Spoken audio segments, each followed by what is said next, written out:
Assalamualaikum warahmatullahi wabarakatuh. Perkenalkan, nama saya Fisarina, NIM 22650022. Di sini saya akan menjelaskan tugas dari mata kuliah manajemen proyek. Langsung saja, di sini proyek of quality management. For big idea, memahami manfaat manajemen kualitas, memahami proses dalam manajemen kualitas, mengenai alat yang dapat digunakan untuk melakukan manajemen kualitas. Definisi, manajemen kualitas proyek adalah proses yang dilakukan untuk menjamin proyek dapat memenuhi kebutuhan yang telah disepakati melalui aturan-aturan mengenai kualitas, prosedur ataupun widelinas. Fokus manajemen kualitas proyek, yakni membuat perencanaan secara terukur melalui parameter conform to requirements atau proses dan produk proyek memenuhi spesifikasi dan fitness for use. Produk dapat digunakan sesuai maksud dan tujuannya. 3. Proses manajemen kualitas. 1. Perencanaan kualitas. Proses mengidentifikasi standar kualitas yang relevan dengan proyek yang sedang dikerjakan dan menentukan bagaimana agar dapat memenuhi standar kualitas tersebut. 2. Menjamin kualitas. Menjalankan apa yang sudah direncanakan untuk menjamin bahwa tim proyek sudah menjalankan semua proses yang dibutuhkan untuk memenuhi standar kualitas yang relevan. 3. Mengendalikan kualitas, memonitor hasil-hasil proyek yang spesifik untuk memeriksa apakah sudah memenuhi kualifikasi standar relevan yang sudah disepakati dan mengidentifikasi cara untuk meningkatkan kualitas secara keseluruhan. Ini gambaran umumnya. Output proses perencanaan kualitas, rencana manajemen kualitas. Dapat didokumentasikan secara formal maupun informal, namun harus dapat menjadi tuntunan agar proses maupun produk proyek menjadi berkualitas atau apapun standar yang digunakan. Quality metrics digunakan saat proses menjamin kualitas atau QA dan pengendalian kualitas QC. Contoh reliability, failure rate atau availability. Output proses perencanaan kualitas. Quality checklist. Daftar hal-hal yang harus dilakukan dalam rangka memenuhi kualitas proyek. Proses improvement plan, quality baseline, project management plan atau update. Output utama pengendalian kualitas. Keputusan baik atau tidaknya proyek berjalan berdasarkan baseline, quality ataupun rencana pengendalian. Saran tindakan korektif atau preventif jika ada. Saran pembaikan aturan, prosedur ataupun proses. Alat pengendalian kualitas.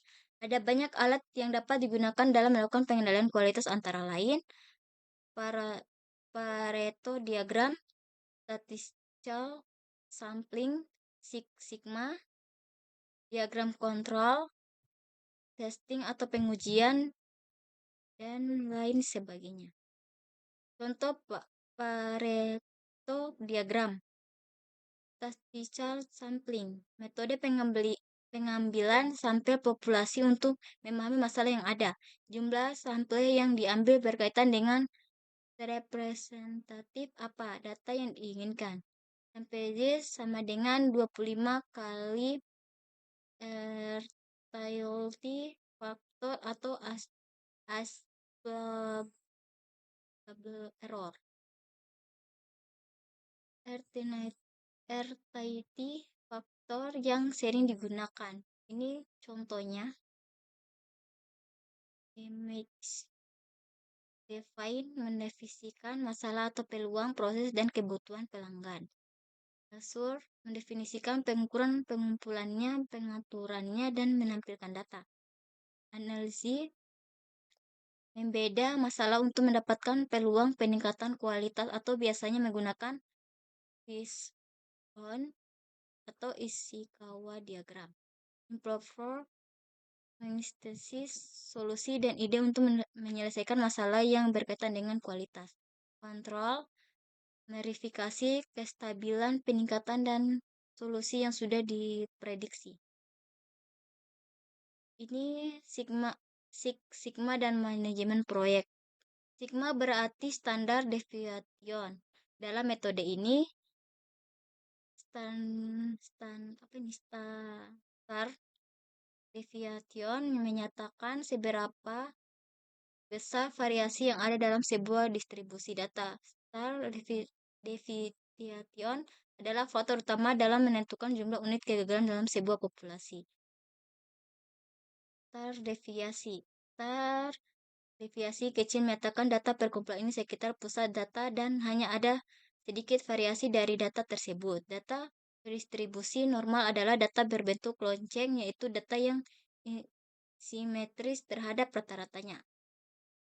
Standar deviasi dan distribusi normal ini pada gambar.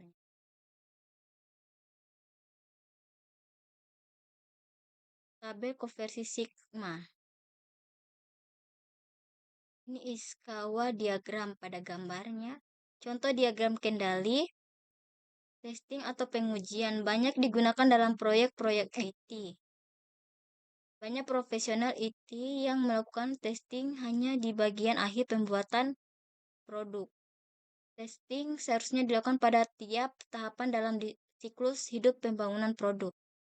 Testing takes in the software development life cycle. Dan for pada gambar. Baik, itulah penjelasan dari saya. Bila ada salah kata mohon dimaafkan. Bila taufiq wal hidayah. Wassalamualaikum warahmatullahi wabarakatuh.